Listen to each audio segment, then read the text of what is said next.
Alban Berthoud, bonjour.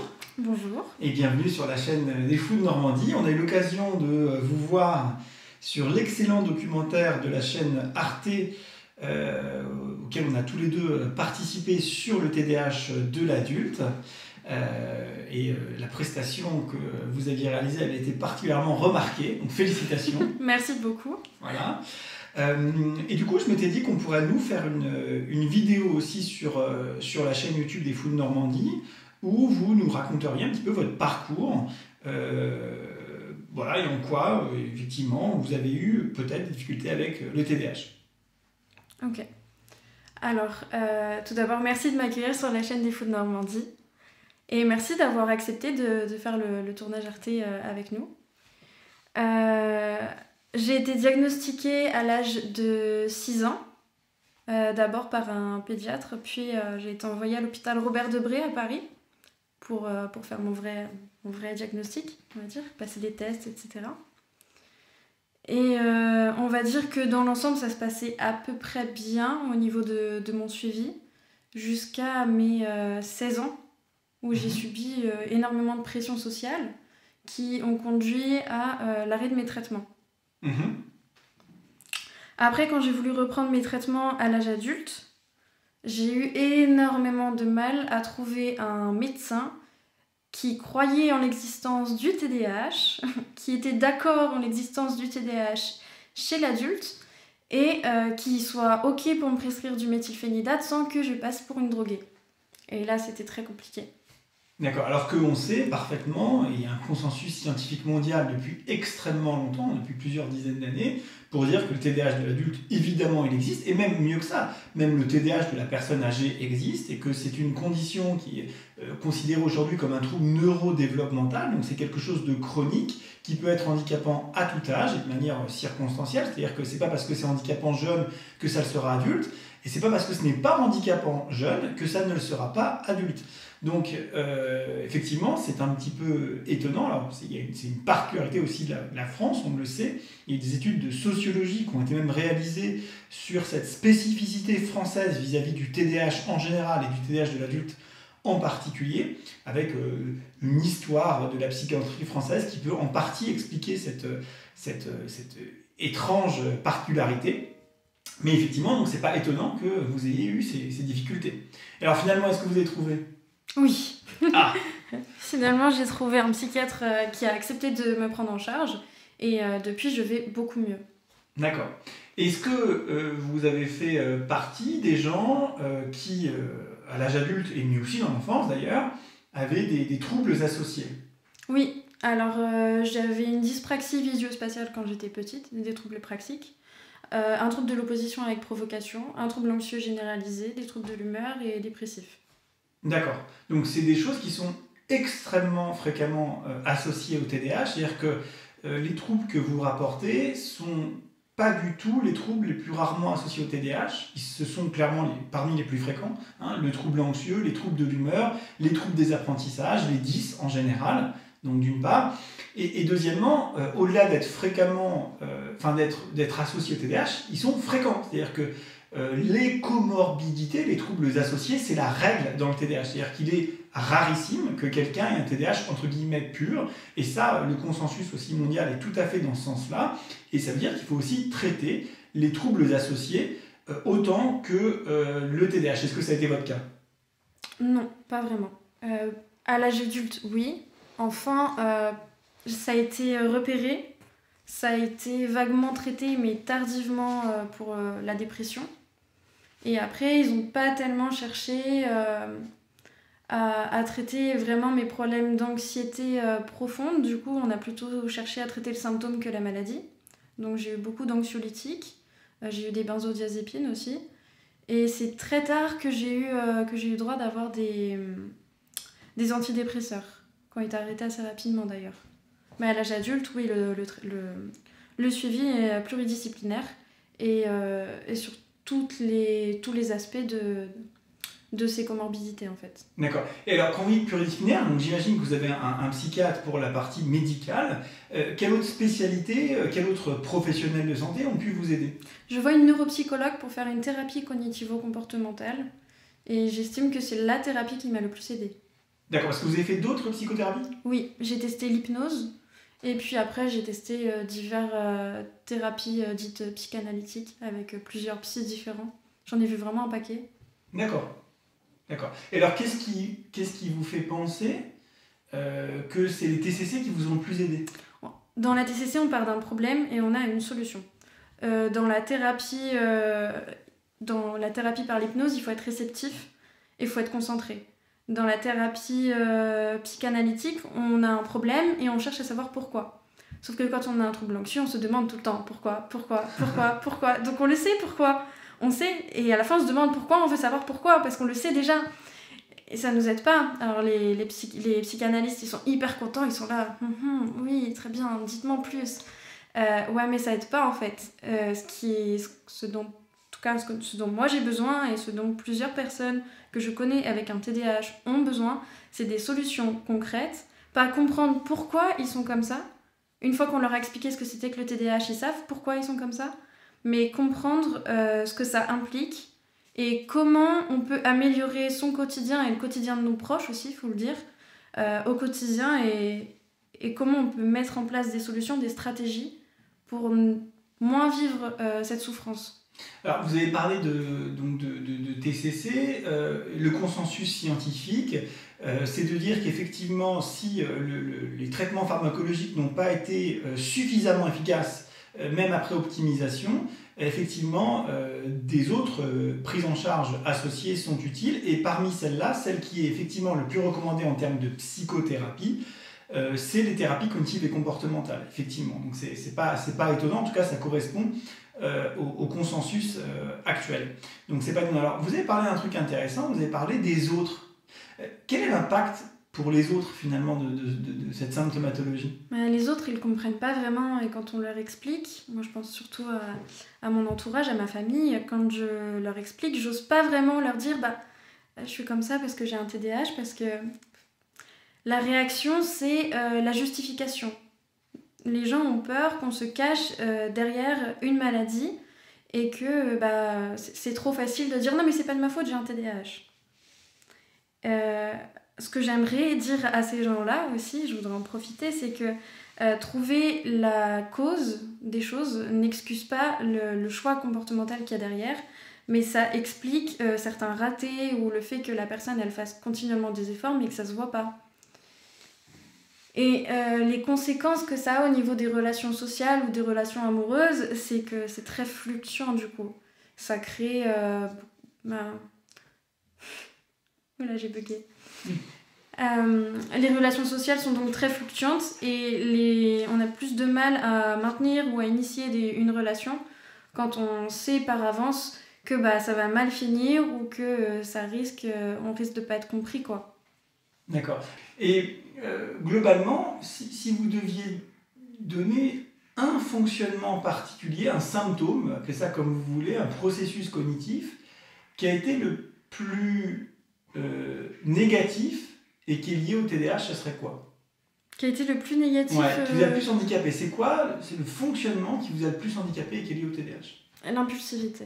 Et c'est quoi le fonctionnement qui est lié au TDAH et qui vous a le plus été utile dans votre vie?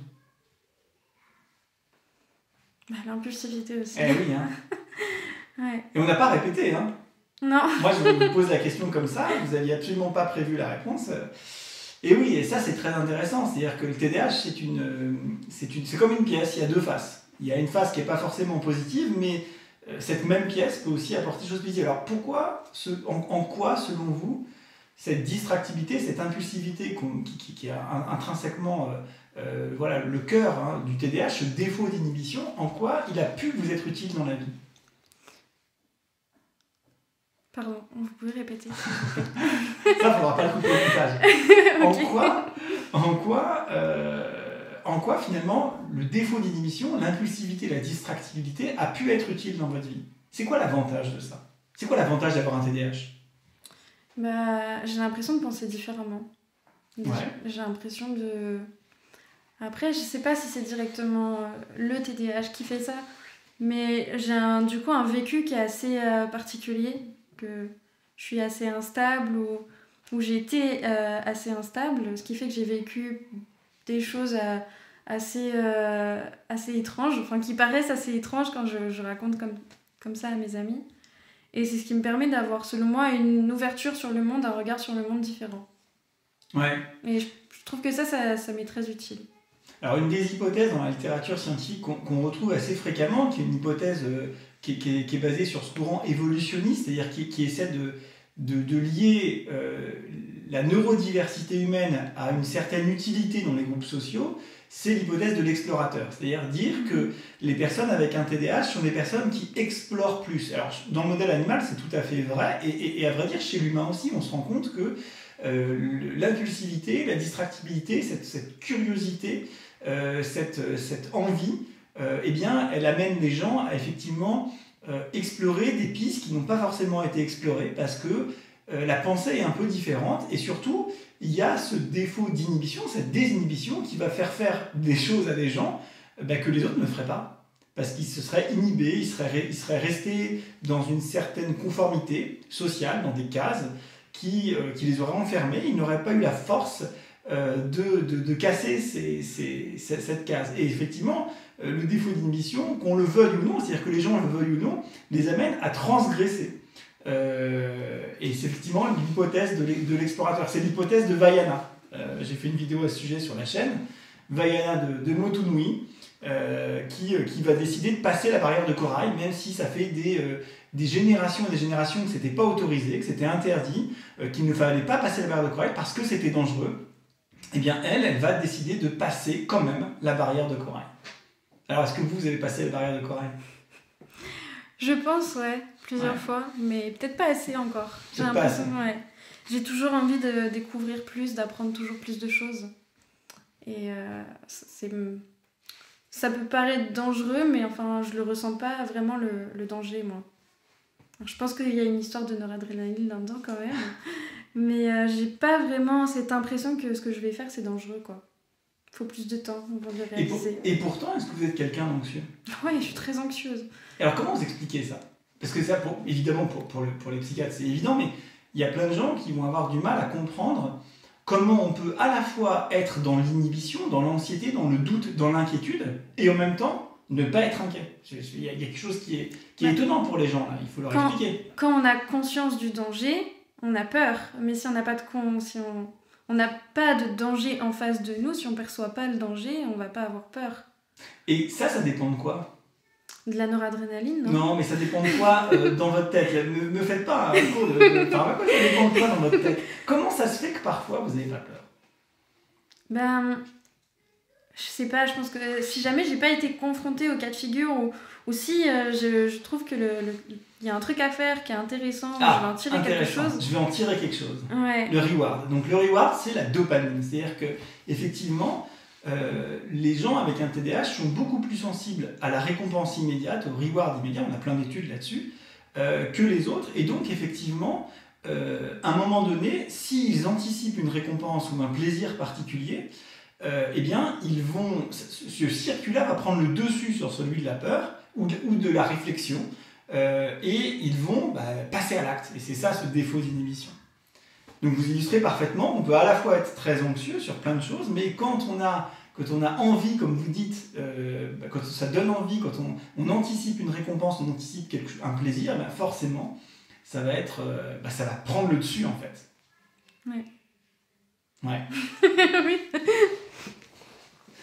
Ok. Est-ce que vous avez un autre truc à nous raconter ? C'est quoi ce chien derrière vous là ? On voit là, ici, là, l'image là. Ouais, on le voit. Un petit peu un chien. Akan, tu viens ? Oh, on voit sa tête. On voit sa tête. Qu'est-ce que c'est que ce chien ? Qu'est-ce qu'il fait là ? C'est mon chien d'assistance. Alors c'est quoi ça, un chien d'assistance ? C'est un chien qu'on éduque pour pallier des difficultés propres à certaines pathologies. Donc en France, on ne fait pas tellement les chiens d'assistance psychiatrique, mais ça existe au Québec. Et c'est tout nouveau. Aken, c'est mon chien d'assistance parce que sans elle, je pense que je ne serais pas en vie. J'ai tendance à oublier des casseroles sur le feu parce que je commence à faire autre chose, puis autre chose. J'oublie de fermer ma porte. J'oublie énormément de choses tout le temps.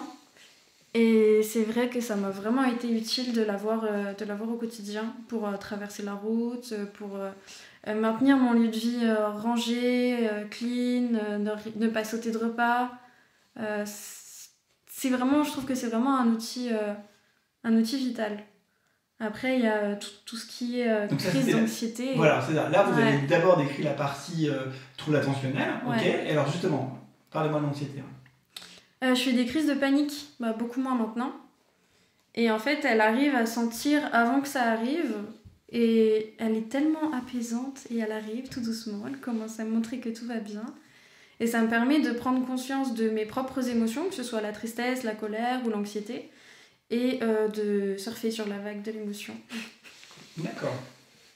Donc il n'y a pas que pour le TDAH que vous avez dit, il n'y a pas que pour attention, je vais me mettre en danger parce que je ne fais pas attention. Il y a aussi la partie anxiété, la réassurance. Il y a même la partie hyperactivité aussi. Hein. Ah ouais, c'est-à-dire J'ai des moments des quarts d'heure de folie, un peu comme les chats. Et elle a besoin que ce soit vraiment calme. Donc quand ça dure un peu trop longtemps ou que je commence à être affairée, elle vient, elle me mord. Elle m'attrape, elle me mord la cuisse, juste elle me fait une petite pression pour me faire redescendre. Mais ça elle l'a appris ou comment ça se passe? Ça, non. C'est parce que je la saoule, je pense, c'est tout. D'accord, ah ouais, donc ok. Il y a des trucs qu'il a fallu lui apprendre, comme à détecter le gaz, par exemple. Ouais. La traversée aussi. Ouais. La gauche et la droite, tout ça. Enfin, Ouais. il y a un certain nombre de choses qu'il a fallu lui apprendre. Mais tout ce qui est repérage de crise et réaction, on lui a rien appris en fait. D'accord. Donc c'est naturellement que... Ouais. D'accord. C'est en gros, tu me saoules alors calme-toi quoi. Ouais, c'est ça, ouais. Ouais. Et elle aussi, je pense, elle a aussi fait l'association entre j'ai trop d'énergie et je me déteste. Et du coup, je vais passer de j'ai trop d'énergie à hop, d'un coup, j'ai une prise de conscience. Et je me dis, mais je suis une gamine en fait. J'ai 4 ans là. Et d'un seul coup, je me mets à pleurer et tout. Et je pense qu'elle n'a pas envie d'en arriver là, alors elle intervient avant. D'accord. Les chiens, ça a évidemment beaucoup d'empathie pour les humains. C'est aussi pour ça qu'on les aime. Et on en a beaucoup pour eux aussi. Ok. Un autre truc à nous raconter? Voilà. Sur la canne, je sais pas. Non, en général. J'aimerais parler d'un truc, mais je sais pas si c'est hors sujet ou pas. Il faut y aller alors. J'ai été à ESH dans un collège. Ouais. Et j'ai travaillé avec des gamins TDAH. Donc AESH, c'est aide de vie scolaire, comme on dit souvent. Ouais, c'est AVS quoi. Ouais, comme on dit AVS. Ouais. Il y avait dans le lot, il y a des gamins qui font des crises, et donc des crises d'impulsivité, je précise, et qui ont des trous noirs. Et j'ai eu, depuis mon passage sur France 2 aussi, beaucoup de parents qui m'ont appelé en me disant que leurs enfants faisaient une crise, les jetaient des objets, les insultaient et ne se rappelaient de rien. Et j'ai été confrontée moi-même plus d'une fois, depuis que je suis toute petite. J'ai des pétages de câbles et je me rappelle pas de ce que j'ai dit ou de ce que j'ai fait. Je me rappelle que j'étais énervée. Mais je sais qu'il y a un truc, qu'il y a un trou noir, quoi. Il me manque une info quelque part. Et du coup, ma question, c'est est-ce que c'est le TDAH qui fait ça et pourquoi? Alors, c'est pas directement le TDAH qui fait ça. Il y a plein de causes possibles à ça, des causes neurologiques entre autres. Mais il y a aussi, sur le plan psychiatrique, tout simplement, les états émotionnels extrêmes peuvent être associés à des éléments dissociatifs. On a fait une vidéo avec Dr Coraline Ingrès sur ce sujet-là. On a fait aussi une vidéo de témoignage d'une jeune femme qui nous a aussi parlé de ces éléments dissociatifs. Voilà. Et ça, clairement, ça peut donner des phases amnésiques, c'est-à-dire des phases où on ne se souviendra pas de ce qui s'est passé. Donc ça, c'est pas forcément lié directement au TDAH. Bien sûr que la distractibilité favorise des problèmes de mémoire en général. Mais là, typiquement, en phase de crise, c'est probablement plus un processus dissociatif que directement lié au TDAH. Donc c'est un dissociatif qui peut être favorisé par exemple par l'anxiété, paroxystique, lors d'une attaque de panique par exemple. On peut avoir des éléments dissociatifs qui vont finalement... on pourrait interpréter ça, je ne sais pas d'ailleurs si c'est très pertinent de dire ça comme ça, mais qui peuvent un petit peu protéger le cerveau. C'est comme si on disjonctait pour protéger l'installation électrique.